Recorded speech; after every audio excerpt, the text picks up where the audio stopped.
இனியா மாப்பிள்ளை வீட்டுக்காரரை வர சொல்லி கோபி ஈஸ்வரி ரெண்டு பேரும் முகத்தில் கரிய பூசினா நல்லா இருக்கணும். நீங்கள் விரும்புனீங்கன்னா இந்த சேனலுக்கு லைக் பண்ணுங்கள். வாங்க வீடியோக்குள்ளே போகலாம். மாப்பிள்ளை வீட்டுக்காரங்க வந்து இனியாவை பார்த்துட்டு பிடிச்சிருக்கு, உடனே 2 வாரத்தில் கல்யாணம் வச்சுக்கலான்ட்டு சுதாகர் பேச அமைதியாக கேட்டுக்கிட்டு இருந்த இனியா பின்னாடி அவங்க போனதுக்கப்புறம் கோபி முகத்துலேயும் ஈஸ்வரி முகத்துலேயும் கரிய பூசினா அது எப்படின்னு பார்க்கலாம் வாங்க. கோபி கூட இந்த கல்யாணத்தில் கொஞ்சம் உடனே 2 வாரத்தில் கல்யாணம் பண்ணி வச்சுக்கிட்டா எப்படி நாங்களே எல்லாம் செய்கிறது அப்படின்ட்டு யோசிக்கிறா. ஆனால் ஈஸ்வரி உடனே இந்த கல்யாணத்தை வச்சுக்கலாம், நாங்கள் எங்களால் எல்லாமே முடியும், நாங்களே எல்லா நிச்சயத்தையும் கல்யாணத்தையும் ஒரே நாளில் ரிசப்ஷன் எல்லாத்தையும் நாங்களே பார்த்து பண்ணி வைக்கிறோம் அப்படின்னு ஈஸ்வரி வாக்கு கொடுக்குறா. அதில் பாக்கியாவுக்கு சம்மதமே இல்லை. என்னடா கோபியும் அவங்க அம்மாவை பார்த்து மறைக்கிறா, என்ன திடீர்னு அவங்க இப்படி சொல்கிறாங்களே அப்படின்ட்டு எல்லாருமே ஷாக் ஆகிறாங்க. நம்மளால் முடியும் அப்படின்னு சொல்கிறாங்க. ஏன் பண ப்ராப்ளமா அப்படின்னு சொல்லி சுதாகர் கேட்க, அப்படியெல்லாம் இல்லை, எங்களாலேயும் முடியும், எல்லாம் செஞ்சுக்கலாம், 2 வாரத்தில் எப்படி செய்ய முடியும் அப்படிங்கிறத நாங்கள் யோசிக்கிறோம் அப்படின்னு கோபி சொல்ல, நம்ம முடியும்னு சொல்லி நினச்சி பண்ணலாம் அப்படின்னு சொல்லி ஈஸ்வரி கோபிக்கு சமாதானம் பண்ணலாம், நீ கம்முன்னு பேசாமல் இரு, கல்யாணத்தை பண்ணி வச்சிடலான்னு சொல்லி சொல்கிறா ஈஸ்வரி.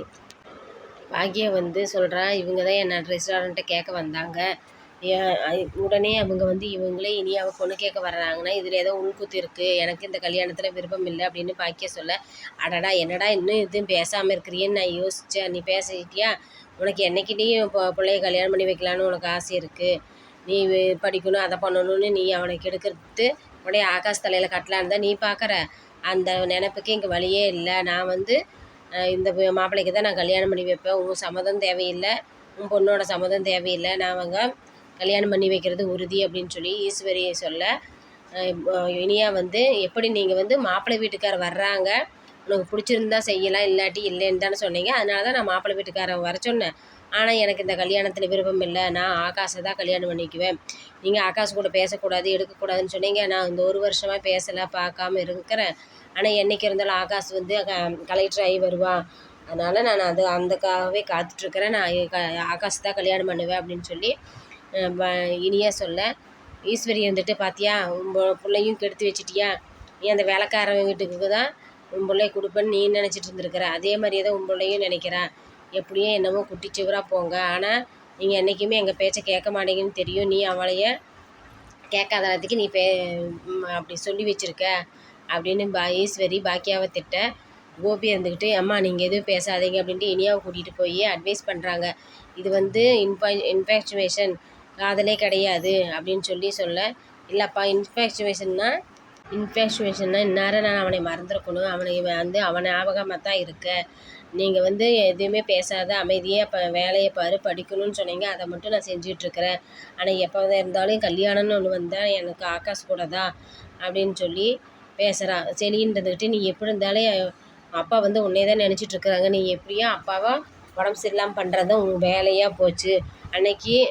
கல்யாணமே பண்ணிக்கலன்னு சொல்லி அவருக்கு உடம்பு சரியில்லாமல் பண்ணேன், இப்போவும் அதே மாதிரியே பேசுகிறியா, உனக்கு அப்பா மேலே அக்கறையே இல்லையா, அப்பா வந்து உன் மேலே ரொம்ப பாசம் வச்சுருக்காரு, எங்களை விட உன் மேலே தான் பாசம் வச்சுருக்காரு அப்படின்னு சொல்லி செலியும் பேச, கோபி இருந்துக்கிட்டு, இப்போ நம்ம வீட்டில் உங்கள் செலியும் கெலின்னு எல்லாமே லவ் மேரேஜ் தான் பண்ணாங்க, நாங்கள் ஏதாச்சும் எடுத்தோமா, அவங்களுக்கு சமாதானப்படுத்தி நாங்கள் கல்யாணம் தானே பண்ணி வச்சோம், அவங்களாம் அவங்களோட லைஃப்பில் செட்டில் ஆகிட்டு லவ் பண்ணாங்க, கல்யாணம் பண்ணி வச்சோம், ஆனால் நீ வந்து லைஃப்பில் இன்னும் எதுவுமே செட்டில் ஆகலை, நீ சின்ன பொண்ணு, உனக்கு வந்து எது நல்லதுக்கு எது கெட்டதுன்னு உனக்கு தெரியாது, அதனால தான் நாங்கள் சொல்கிறத கேளு, இந்த மாப்பிள்ளையவே நீ கல்யாணம் பண்ணிக்க அப்படின்னு சொல்கிறாங்க. இவன் இனியா இருந்துட்டு, ஆகவே ஆகாது, நான் ஆகாஷை தான் கல்யாணம் பண்ணிக்குவேன், நீங்கள் பண்ணுறதை பண்ணுங்கள், இந்த கல்யாணம் எப்படி தான் நடக்கும்னு நான் பார்க்குறேன் அப்படின்ட்டு வாக்குவாதத்துலேயே இருக்குது. இனியா வந்து என் முடிவை கேட்டுங்க, என் முடிவு ஆகாஷோட தான் கல்யாணம்.